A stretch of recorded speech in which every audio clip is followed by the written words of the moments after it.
it's extremely important we have access to healthcare. Unfortunately, Nigeria today, healthcare has become like gold. Access to healthcare is literally impossible for those who can't afford it.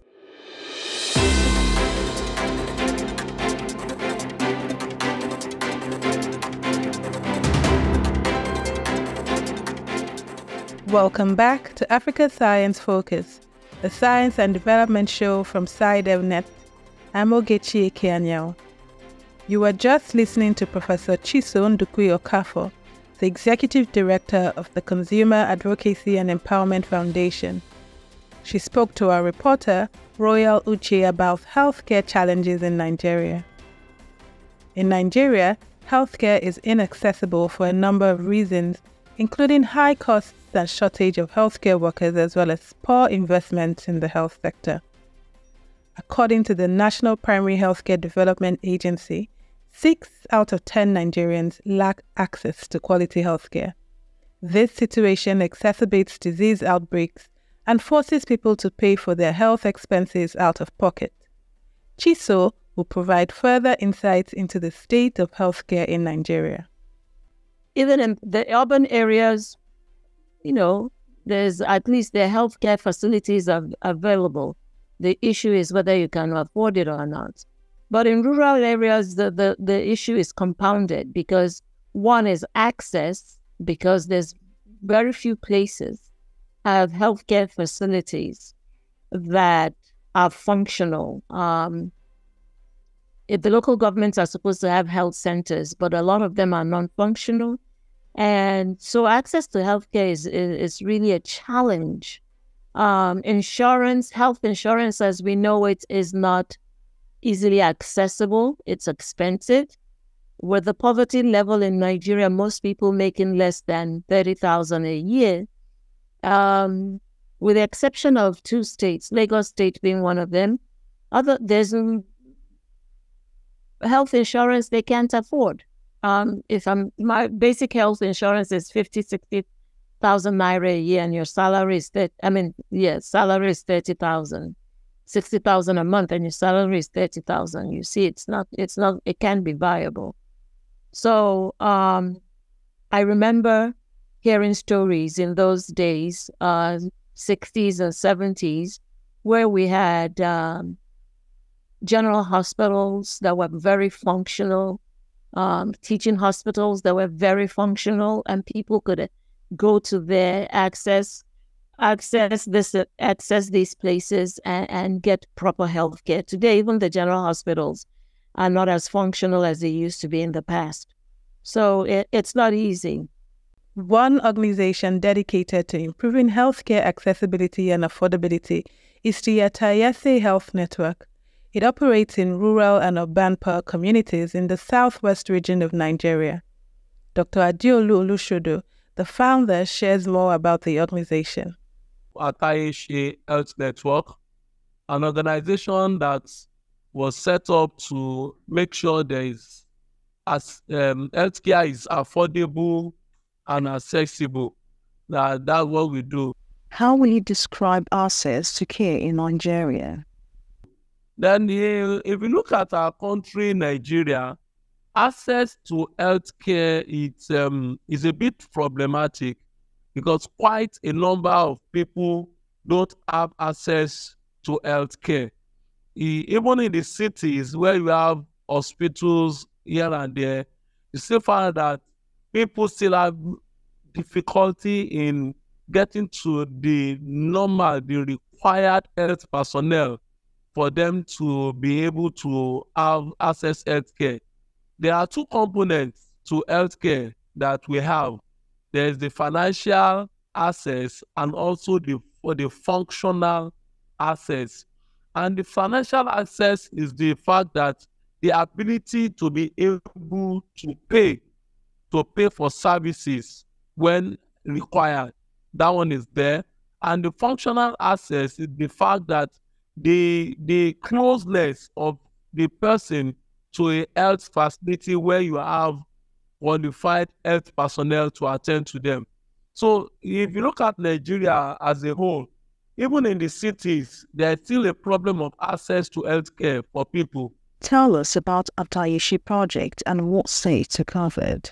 In Nigeria, there is still the access to healthcare is not widespread, and a lot of people are denied access to quality healthcare. That is one. So then, about us in Atayese Health Network, when we found out this, one of the things we set out to do is to make healthcare accessible and affordable. You know, affordability is part of access, to make sure that people have access to a qualified medical practitioner, and at the same time also can be able to afford to pay for those services. And we set out from Lagos. That's where we start out from. And we started from Lagos. In Lagos, we moved to the suburbs in Ikorodu.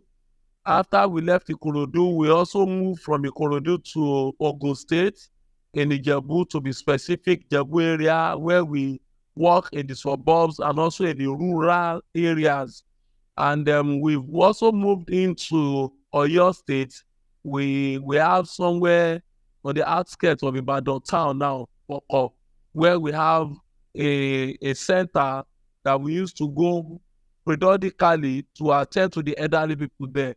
There is a time we went to Ilorin, and we're also in Oyo town, but presently we have to rest them because of logistics. It does not really favor us because of what we need to put in place. But presently we are in 2 states. We're in Lagos State and we are in Ogun State, attending to especially elderly people. What motivated you into embarking on this project?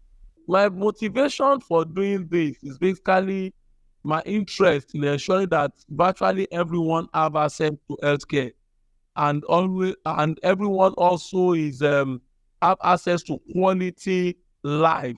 You know, healthcare is very important. Also, there are other parts of life that we need to also ensure that people get the best of it, and we need to move out, especially to the suburbs and the rural areas, so that they can also enjoy what people in the cities are enjoying. And I can say vividly that Atayese Health Network have really helped in improving the health status of rural dwellers. Some of them have not been opportuned to see medical doctors. They now have access to a medical doctor regularly, and they also have access to quality health care when needed. We run 2 facilities in areas we can call rural areas in Ogun State, Ishoyin, and Odo-Shebora in Ijebu Northeast. And we have health workers on ground, and it's a facility that can admit people, and we can also run surgeries there. And we've done few surgeries in one of the centers. And one of the beauty of it is that even people have to come from Lagos.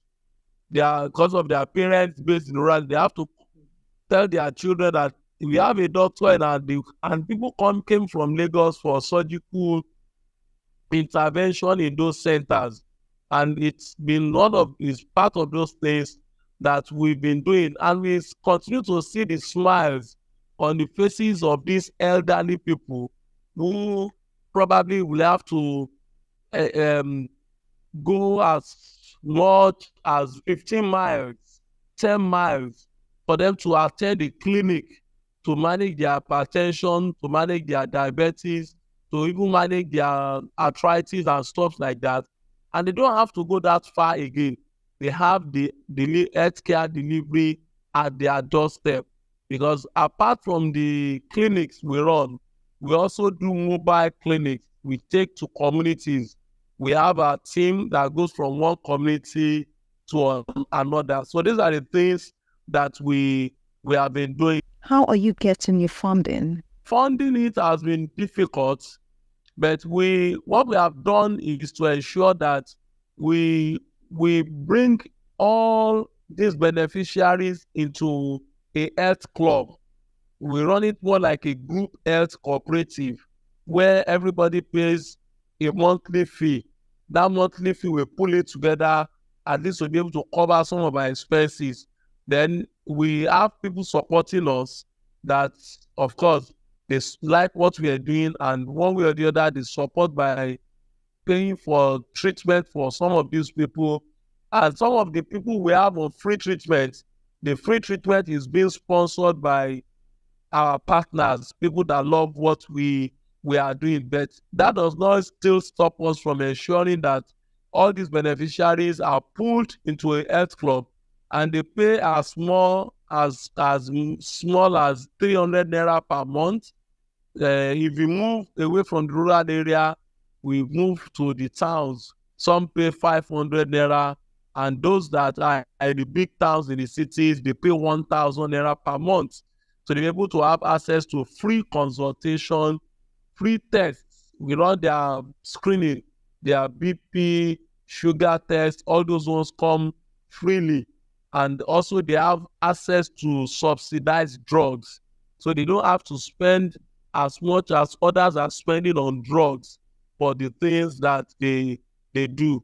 So those are the things that we do. So our initiative, apart from those on free treatment, people still have to pay for their drugs at subsidized rates, and also to pay for little things like small tests, the tests they do that are not the sugar test and the BP that we do for them. Every other test, they just pay something small. We don't really mark up as we do if we really want to treat them in a competitive way.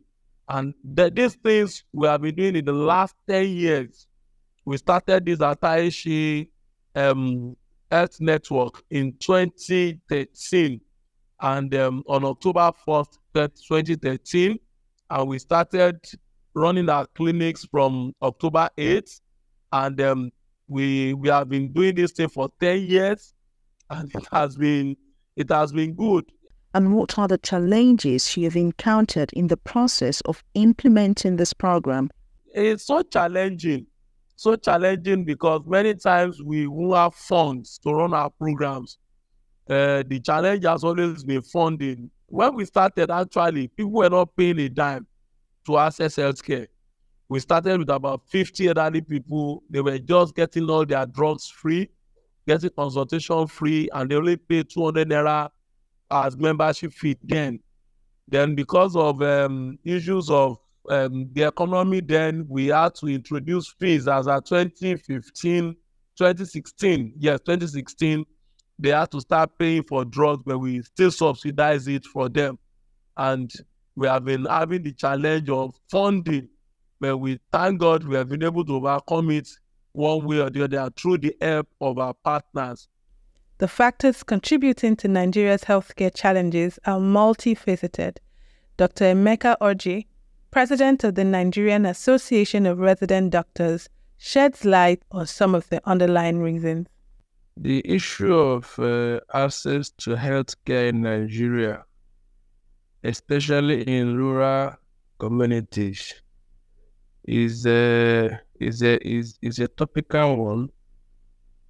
It is very important that we discuss this, because we know that the majority of Nigerians reside in rural areas, and so they do not have access. They do not have as much access to healthcare as those living in the cities. And over the years, we have not seen any remarkable effort on the part of government and other stakeholders to change the trend, to change the narrative.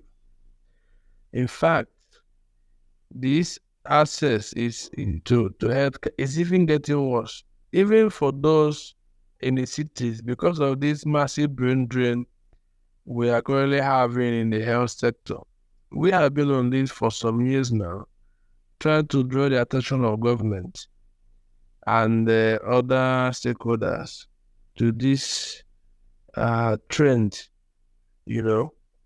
And we have also highlighted the major cause of this brain drain in the health sector. Doctors and nurses are leaving in their numbers, and that is because of the poor remuneration that they are getting. There has not been any significant increase or upper review of the salary structure of both doctors and nurses in the last 10 to 13 years. And ever since then, we've been having skyrocketing inflation, increase in exchange rate, fuel price. If you check the differential between 2009 and 2023, 2009 was when the current salary structure was approved. That's the consolidated medical salary structure. And if you check the differentials of those parameters I talked about with the figures in 2023 this year, we will realize that there is a massive decline in the purchasing ability of doctors and nurses, going by the salary structure. And so much as we are patriots, we want to serve our country, we want to treat Nigerians, we want to take care of their health needs. If you are doing that, and you are not also able to take care of yourselves and your families, and you see a better opportunity elsewhere, it is tempting, and there's no way you will not want to go there and try to exploit or try to capitalize on the better working condition outside there to take care of yourselves and your families. What do you think government can do to improve access to healthcare? What government has to do is to just like we have identified the major cause of this brain drain. Okay, to start with, even without brain drain, we don't even have enough. And so there has to be an effort to increase the production capacity of our training institutions, so that many doctors or more and more doctors will be produced yearly to join the system. Nigeria, at the last count, produces around 3,000 doctors yearly, annually. And so, obviously, that is not enough. And so there has to be a way of increasing either the carrying capacity of the medical schools and also establishing new ones, so that we can significantly increase the production rate every year, so that you have more people joining the system. That will obviously require investment in the health education sector. The other thing that has to be done is to now identify, just like we have done, the major cause of this brain drain. Because if you don't arrest the massive exodus, no matter the number you produce, all of them will eventually still leave the country and go outside in search of greener pastures. So there has to be a very clear effort, tangible effort to massively improve on remuneration, improve on incentives and other welfare packages for doctors and nurses, so that, of course, we are not even saying that we should be paid like they pay in Europe and America, because we know that Nigeria cannot afford this. But it is part of fortunate that even in African countries, nearby African countries, they treat their doctors and nurses better than they do in Nigeria. They pay them better. And these are countries that Nigeria has better economic status, better means of getting resources than them. And so if they're able to do that, and Nigerian doctors are going there, African countries, there's no reason why Nigeria should not be able to do better. And so that's what we are talking about. And of course, they also have to improve on the infrastructure and on the equipment. There has to be massive investment in the health sector. And they need to start by improving the annual budgetary allocation to health. We know that the Abuja Declaration of 2001, where heads of state of African continent gathered in Abuja and agreed that for any country to make any significant impact in the health sector, they need to budget minimum of 15% annually to it. Ever since then, Nigeria has never met that resolution. In fact, the current budget to 2023, the percentage to health is less than 7%. And so if you keep on the budgeting to health sector, you're not going to have enough resources to improve on infrastructure, to improve on personnel, to improve on remuneration.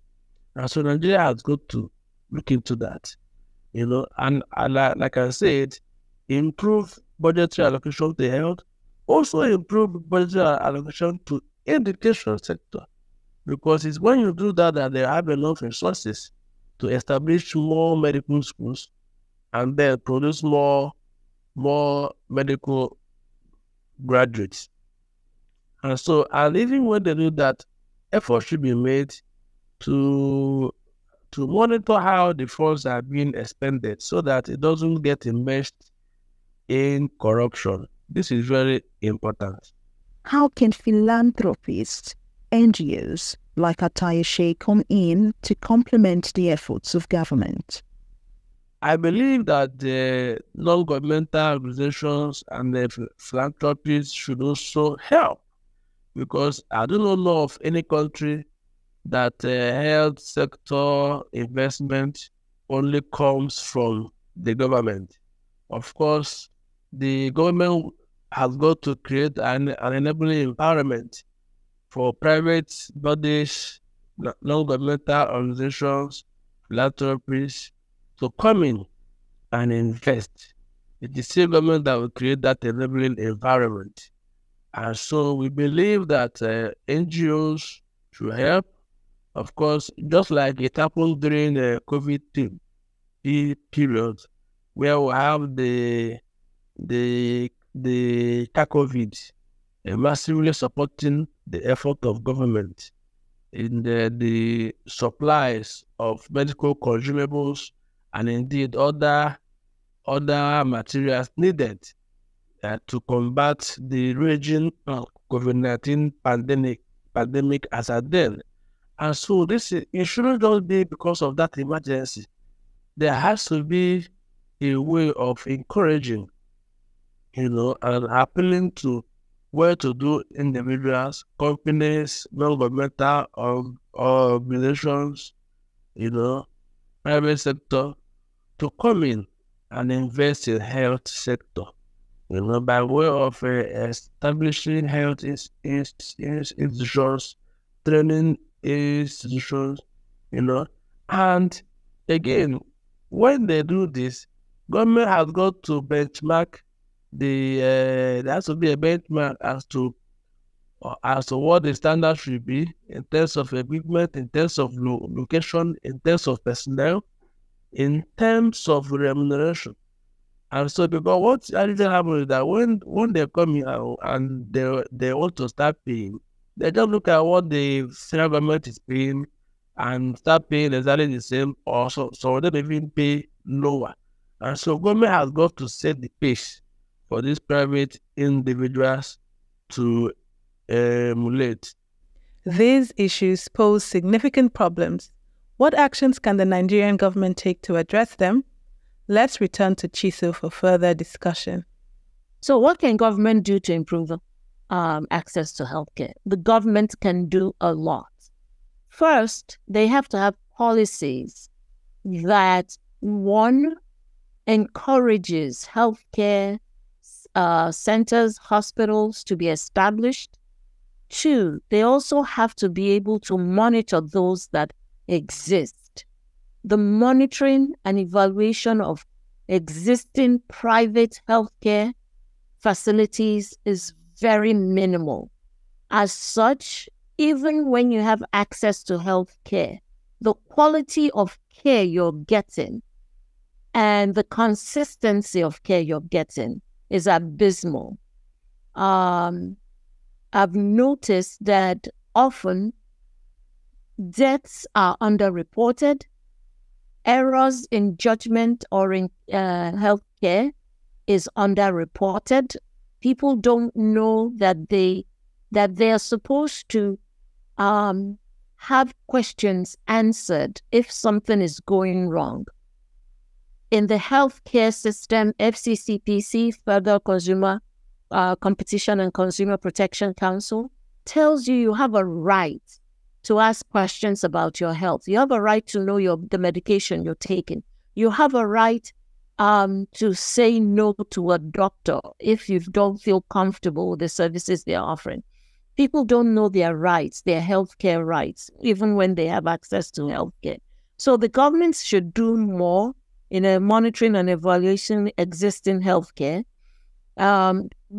Education, preventative education processes needs to be more information and awareness. There's so much fake information. Do this if you have a headache. Do that or do that. And so people are even self-treating themselves because of lack of education. So government can do more through their policies, through investment in health centers, through monitoring and evaluation of existing healthcare facilities. I do understand that government can do it all. And so we know we have philanthropists, we have NGOs that actually do a lot. We have churches and mosques that do medical missions. We have philanthropists that have foundations that pay hospital bills. We have NGOs like Atayese that comes and offer free care, healthcare services in different rural areas to disadvantaged groups. And that is commendable, extremely commendable. But for a country such as Nigeria with over 200 million or up to 200 million in population, more still needs to be done. Make it easy for NGOs and philanthropists to come in and support the activities, healthcare activities, and support the government. Often I've had people who would contact me and say, oh, we want to offer some free care from different countries, doctors and nurses.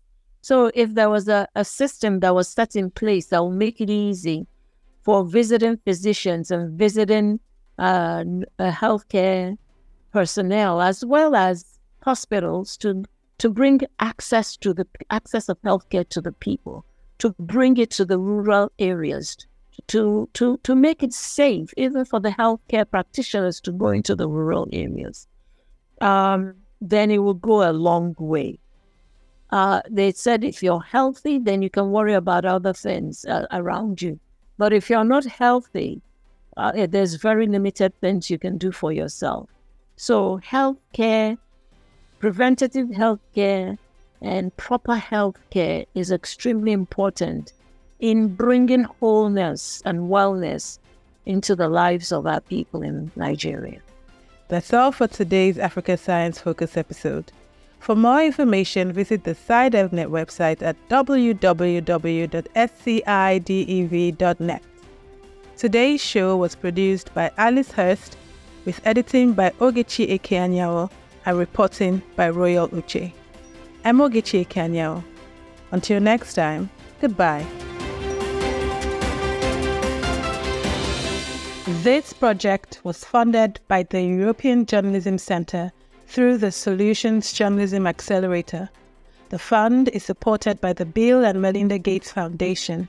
If you have comments, questions, or feedback about our podcast episodes, please email us at podcast@scidev.net. Africa Science Focus is produced by SciDevNet and distributed in association with your local radio station.